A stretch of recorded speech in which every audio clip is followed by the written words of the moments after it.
It's hard to imagine that this 18th century street of cottages was once the home of shipbuilding craftsmen of Buckler's Hard shipyard. We will start this story at the Maritime Museum. Here, in the space of about 70 years from the 1740s, some 52 Navy vessels were laid down. They included 3 ships that fought at Trafalgar in 1804.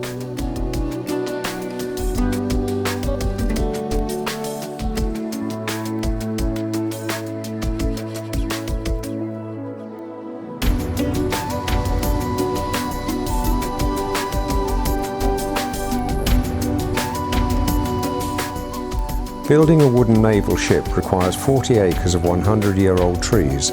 That's about 2,000 trees. The wood has to be left to season for 2 years before it can be used.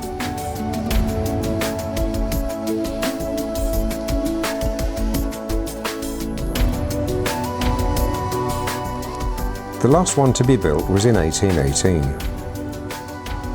Buckler's Hard became part of the preparations for the D-Day landings in Normandy. Segments of the Mulberry Harbours were also built here. Guided tours are held on the hour from 11 AM through till 4 PM. Although not much to see, the guide spoke with great passion about bygone years. Now, if you worked here, you was taken on by the day. You didn't get a job for life or anything like that, you was actually employed by the day. Step back in time through this door of a shipwright's cottage.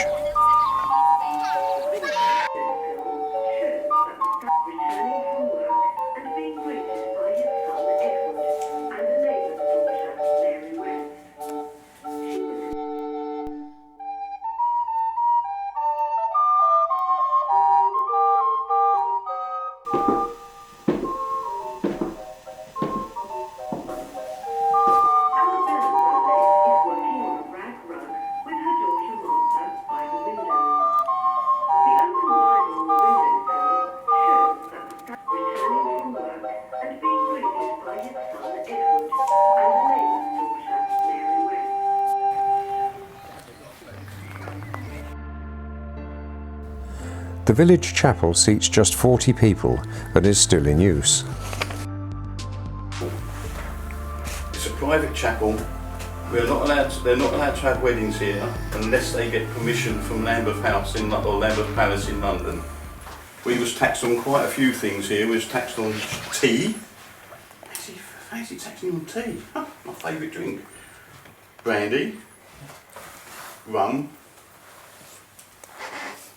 salt, sugar, windows, and believe it or not, clocks. You was taxed. If you had a clock in your house, you was taxed on it. The hotel was the home of Henry Adams, master shipbuilder between 1749 and 1805. The wooden building next to the hotel was Henry Adams' office with a view all over the shipyard. At that time, in many labouring trades, workers wore a number on their back. Number 6! Haven't you got any work to do? Get on with it, man.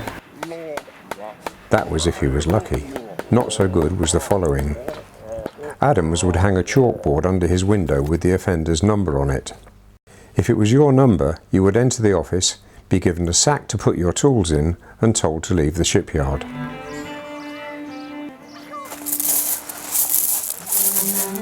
It's thought that this is where the saying, "You've got the sack and your number's up," came from.